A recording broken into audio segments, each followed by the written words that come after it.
All right. Started the recording. Let me bring up the presentation to share with everyone, and let's get going on this one. So,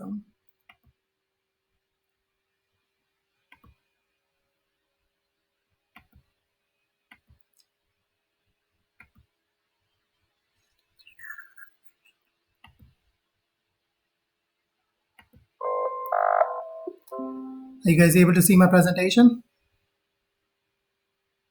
Yes, I can see it. Okay, great. So the presentation is pretty much the walkover of what we did on Wednesday. It's mainly the objective is to share more details related with the upcoming event, the extended challenge, and what is in store for us, and how do we plan to have our 2 weeks laid out. So um, just try to give some introduction about ourselves, the structure, the judging portion, prizes, and what are the post-event activities. The last portion is going to be Q&A. So we will be able to have a Q&A session where everybody is just able to ask any open questions or questions we have heard in the past. So just to share a brief background about ourselves, myself, Rohit Chaube, and my partner, Joel Stevens, we have been running this program, VRoKCs, for now close to 3 years. And we have, both of us have backgrounds in software development and also associated with education and VR, AR in general. This particular event that we are putting forth, this is our first virtual event, completely virtual event. The past events have been hackathons, which are packed 3-day long events where we give out something as a problem statement and students are working through it. In this particular event, it is much longer.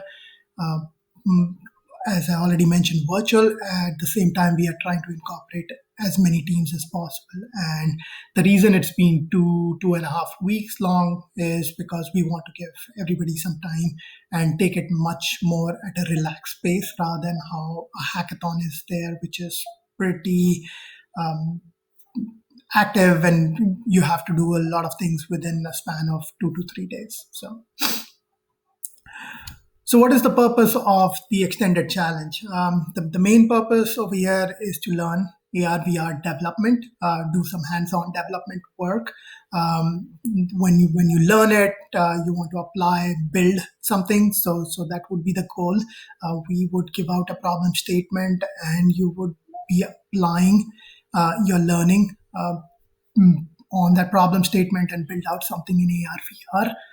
It will also get you a chance to flex your soft skills. So you will be working in a team. You will have to do communication, mostly virtual, or I would say entirely virtual with your teammates, with your mentors, with us through various platforms.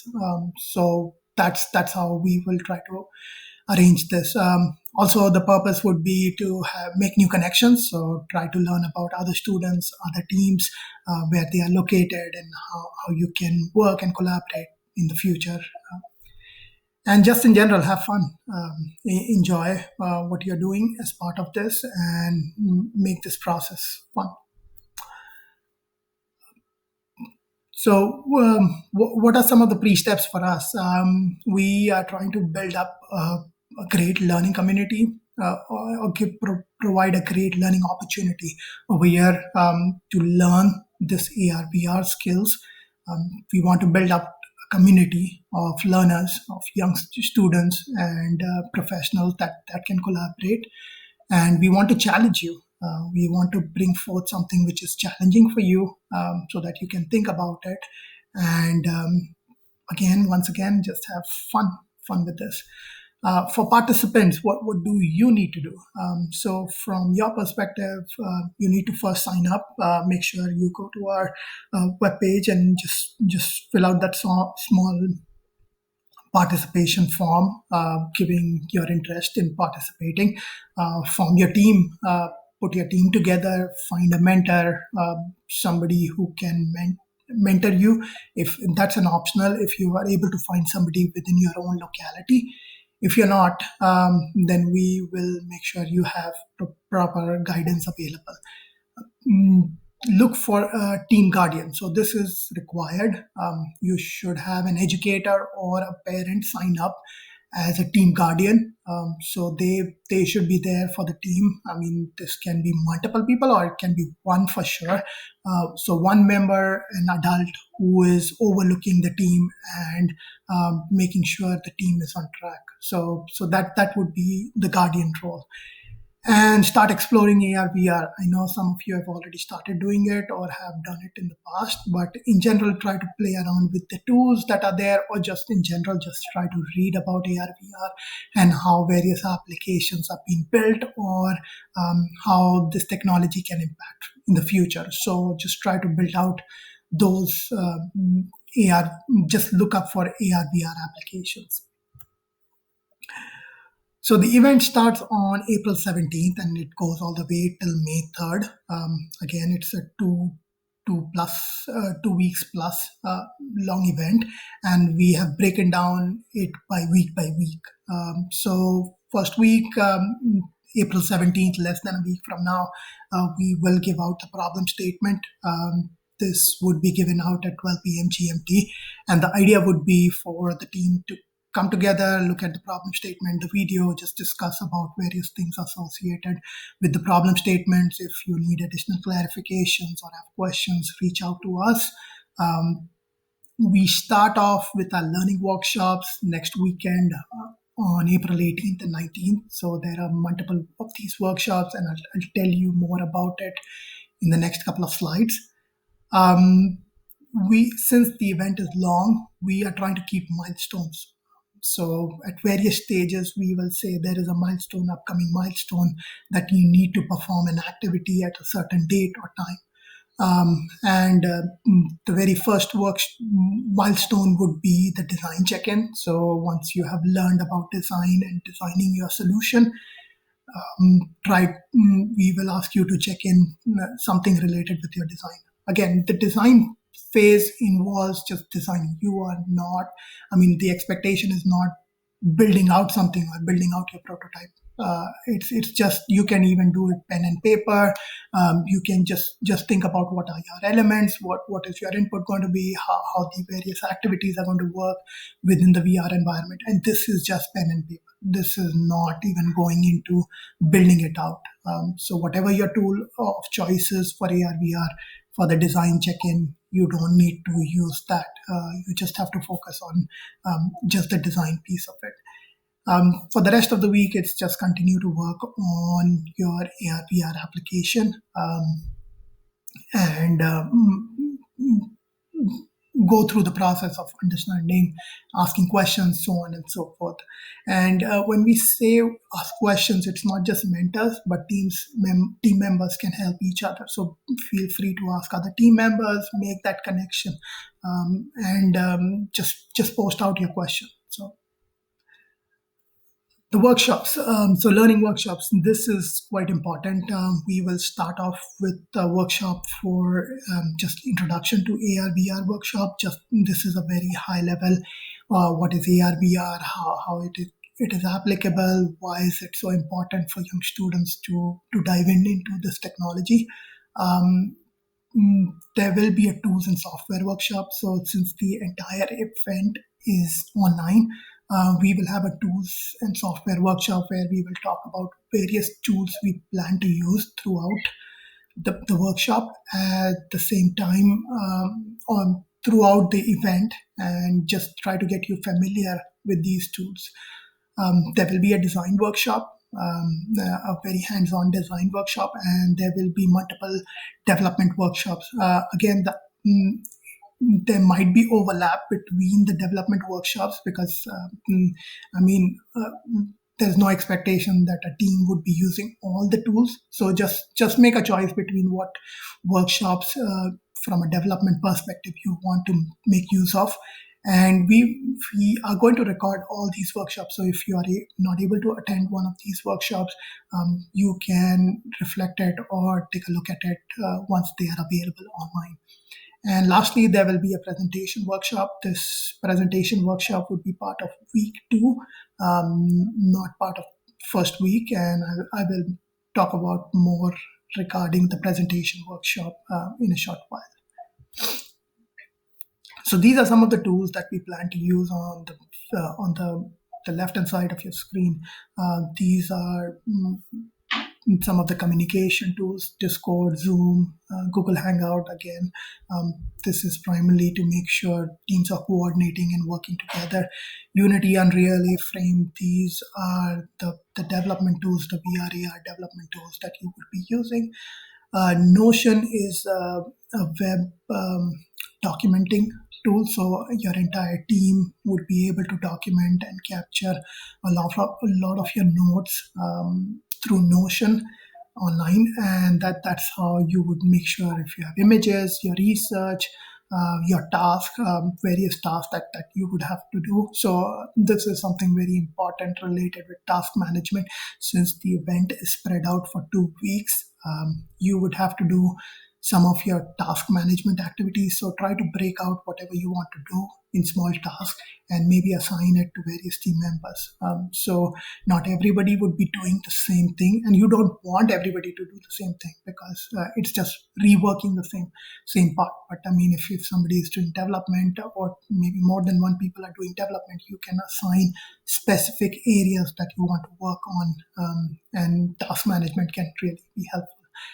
DevPost is a platform where you would be checking in code, you would be detailing out your team members, what is the application that you are building, what is it doing, what pictures, videos associated with that. So that DevPost would be used for that purpose. These are some of our presenters for the workshop. Design workshop is led by Ishwar. The development workshop, Unreal, would be led by Ryan Manning. He is an owner of Rhino Game Studios right here in Kansas City, and a great supporter of our events. He's amazing from a mentor perspective and knowledge perspective. So if you are interested from Unreal perspective, I would strongly encourage to sit through Ryan's workshop. A-Frame would be led by Andrew London. He is an engineer with PTC Euphoria, and again, great connection that we have been having and that we have been working over the years. And just, I mean, in general, Andrew loves AR, VR from a technology perspective. So if you have questions, you want to ask something related with just the technology in general, going beyond A-Frame, Andrew would be great to have that discussion. And finally, the Unity workshop would be led by Joel Stevens. Again, Joel is already part of this. You can right now say hi to him, but I mean, Joel has already laid out some of these tutorials out on our website for Unity to play around with it. So feel free to try them out. For week 2, which starts on April 24th to May 1st, there are again a couple of things that we have laid out. We will be having a presentation workshop on April 26th. Also, at the start of week 2, we would strongly encourage you to take a pause to see where things are, how things are going for you, what do you want, what issues are you running into, are you able to achieve your milestones, are you able to achieve your tasks that are assigned. There might be team members that might be getting busy with other things, so how do you encourage them to actively do their tasks, so on and so forth. So make sure you take that pause and try to regroup as a team if you're not doing it on a daily basis already. We will have our presentation workshop. Again, presentation is a very important piece to all this because towards the end, that's what the judges would see, that is what the audience would see. So make sure your presentation is pretty awesome. And yeah, ideally, if you can have a dedicated person for presentation, that's great. If not, but sit through the workshop. So this would give you some ideas, some of the online tools that you would be able to use for presentation practice, so on and so forth, and how you can put it all together. On April 28th, we come in with our second milestone, which is your code check-in and some update to dev post. Again, the idea behind this is you're able to do this initial check-in so that we have an understanding that you can check in your code in GitHub if you're not running, if so that you're not running into issues. And it's in general a milestone that you need to achieve. And when I say milestones, our expectations is that the milestones have um, would have some points associated with it. So if you miss out on a milestone, you might potentially lose some points. We are yet to define that, but we will definitely keep that in mind so that teams who are reaching their milestones are able to get some bonus points out there. And for the rest of the week, we will just ask you to continue working on your app, reach out to the forum for any questions, so on and so forth, and try to challenge yourself. I mean, we ideally say for the hackathons, but even for this event, is set out something as your minimal product, but also have uh, mm, a high goal or an advanced goal in mind so that if you're able to achieve whatever you think as minimum, then you can go for your higher goal and try to achieve much more from what you expect. I already talked about the presentation workshop, but like it's very important. If we have seen teams neglect it and they generally underperform in events, so don't overlook this. It's very important.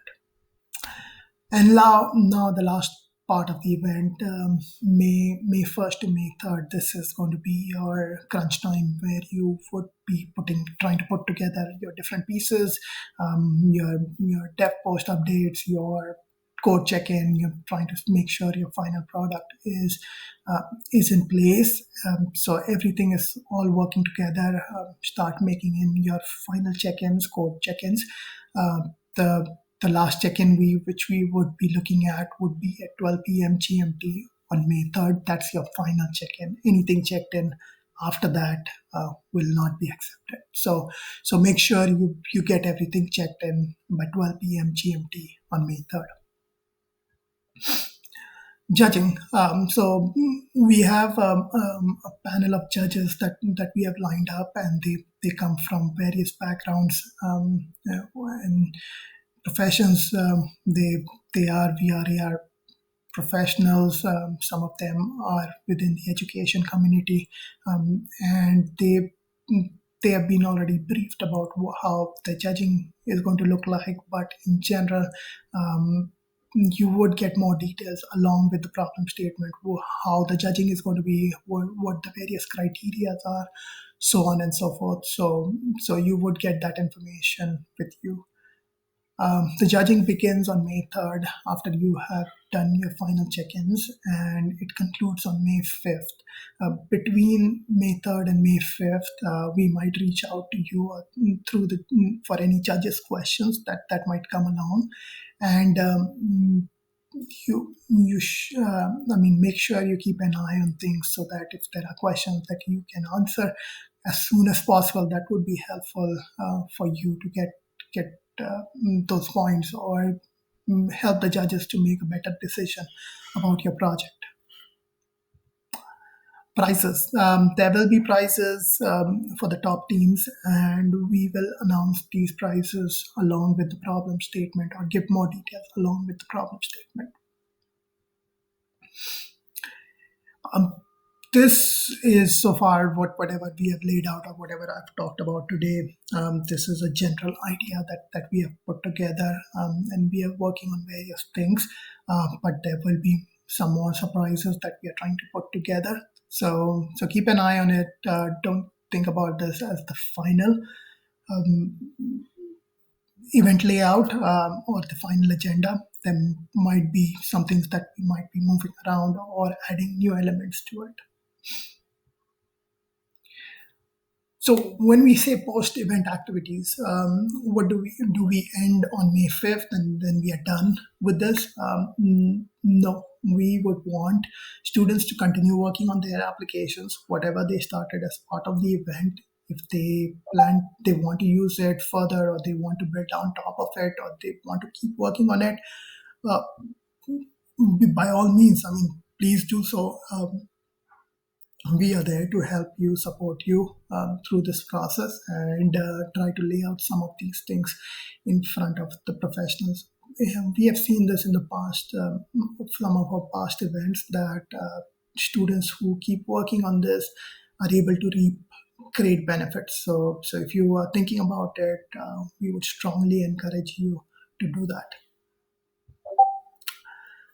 Um, these are some of the Q and A's that we have been asked about, or we have come to know, and we'll try to answer some of these quickly. I don't have a VR device. That's just fine, no problem at all. I don't have a VR AR development background. That's fine too. That's the idea, that we will have workshops so that you can learn some of these things from a development perspective. Uh, Ideally, yes, if you have a VR device handy, that might help you from your development, and how your environment looks in a 3D or a VR device. But it's not a must. We can still, there are ways to go about it and play around with it. And in our current times, we definitely understand. Mm, Can my team get together in person? Absolutely no. I know there are a lot of lockdowns, and restrictions, or travel related restrictions. So we would strongly encourage you to stay indoors at your house, be safe, use the online communication tools that are available at your disposal to communicate with your team members. I mean, we can share, you can do video chats, you can share your screens. There are quite a bit that things can be done through online. So make sure to use those tools. How many hours do we need to put in for the challenge? Our recommendation is 15 to 20 hours for the entire event, and this does not include the workshop. Beyond the workshops, we would recommend 15 to 20 hours. That roughly comes around to maybe 1 to 2 hours a day, or 2 hours a day kind of a deal, or maybe you put in more effort over the weekend. So make sure it does not affect any of your classes, your schoolwork, that is going on. 15 to 20 hours is our recommendation. You can definitely achieve something in less than that period, but it's just a recommendation that we are giving out. Um, do all my team members need to be developers or programmers? No. Identify your team members through various skills. Think about, from a design perspective, maybe one of your team members is good as a visual person. So make sure to use their skills for that. They can present out or lay out things much better. So try to position your team member and use their strengths to the maximum. You don't need everybody to be a developer or trying to build out from a development perspective. With that, I would open up for any questions that you guys might be having, and we can go from there.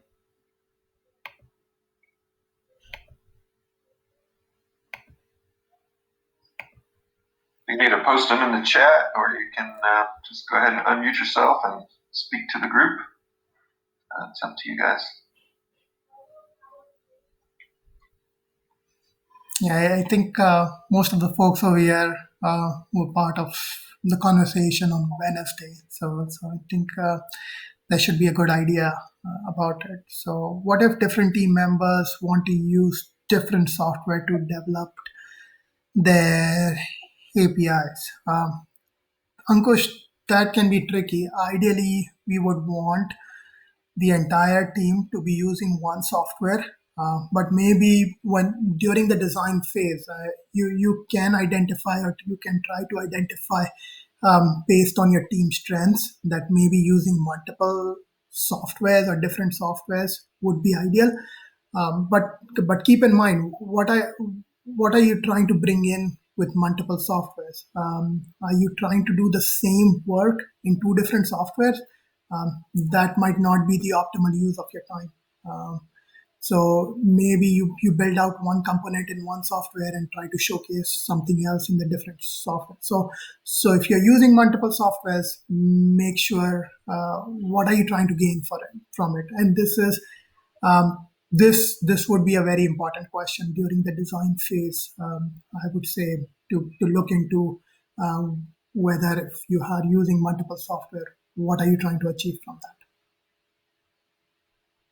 And remember, these tools, they're so Unreal, Unity, and A-Frame, they target multiple devices. So using one of those, you can actually deploy to many different devices, which should be your goal. Using Unity for something and Unreal or A-Frame for something else, those are difficult to integrate into a complete product in the end. So kind of our recommendation is to choose one of the platforms, Unreal, Unity, or WebVR A-Frame, and then build your final product on that.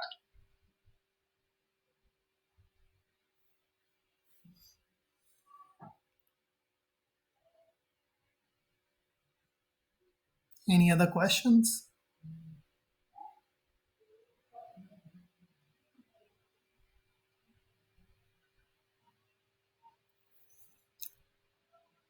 I think that's Joel. Any additional comments? Anything else you would want to add on to? I think that's it, and we're really excited about this.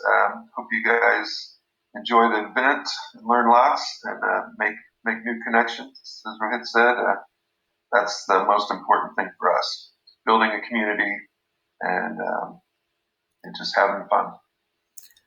Ankush, no. Related with your question, did you find any solution for the AR and VR I asked earlier? So yeah, I know what you were asking about. We saw that video, but we haven't got any chance to actually look into it or find a solution around it. That's probably the first time we have looked into it where AR was used within VR. So again, you stumped us. Give us some time so that we can look into it. Maybe we might be able to circulate that with other folks. It's definitely a novel idea to do it. One thing which I am not sure was basically. I think the video didn't talk about much from a technology perspective. They were just trying to give a glimpse of what they have been able to achieve, but nothing being mentioned about from a code or a technology perspective. So give us some more time to look into it. We'll get back to you. Yeah, it was a really interesting video, though. Like the combinations. So we'll do some more research and let you know.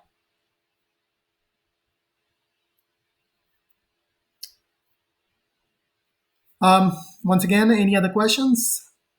Is there any resource material for previous hackathons? If you go on our website, you would be able to see some of the materials from previous events. There is no resource material per se. The resource material would be right now the tutorials out there on our website. I already shared the playlist for the A-frame tutorials, so that is a pretty vast resource that we would say. We have been asked, we will be working with each of our presenters to bring forth their resources from their workshop perspective. So there, as the event goes through or as we kick off the event, we should have more resources available. One resource I think was should mention now is if you're familiar with Pluralsight, for the month of April, they have it's completely free. So and there are many AR VR courses and tutorials out there. So we'd highly recommend going out, setting up your Pluralsight account for free, and then starting. We still have 3 weeks left in April, so that's a lot of time to get in some quality content with through the Pluralsight learning platform. So go do that. just go to pluralsight.com. It's I no already, spelling in the yes, yep, so great resource. yep. And then there's just tons of stuff out there. So Unity and Unreal and A-Frame all have lots of resources available, YouTube videos, tutorials, and we'll be putting together a curated list of those, of some of our favorites, and we'll be sharing those shortly. Yep. Also, Unity is making, I think it has a 3 month sign in, or some of the premium material is available right now for free. So, things that you would have to pay in the past, Unity is making that available. I need to check it if something on Unreal site is available for free or anything like that. But yeah, I mean, again, or if you guys have any resources, I mean, that's an open question even for the community. If there is something you found it as a resource perspective was helpful to you, or was able to help go through some of the challenges that other team members might find, please share. We will be more than happy to include as part of the resources that we will be sharing.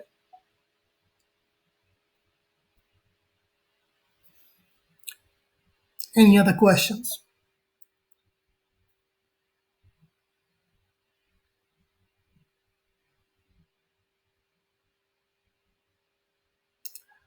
Looks like no other questions. So thank you everyone for joining us today and going through our information and Q&A session. Hope this was valuable, and we have put this on recording. So once the recording is completed, should be able to share this out. Also, would share out some of the slide. Also, would share the slides that we have used for our presentation. And feel free to reach out to us through our website or through our direct contacts for any questions or additional information. So, all right. Thank you, everyone. Bye. Thanks, guys. We'll talk to you soon. Mhm. Bye.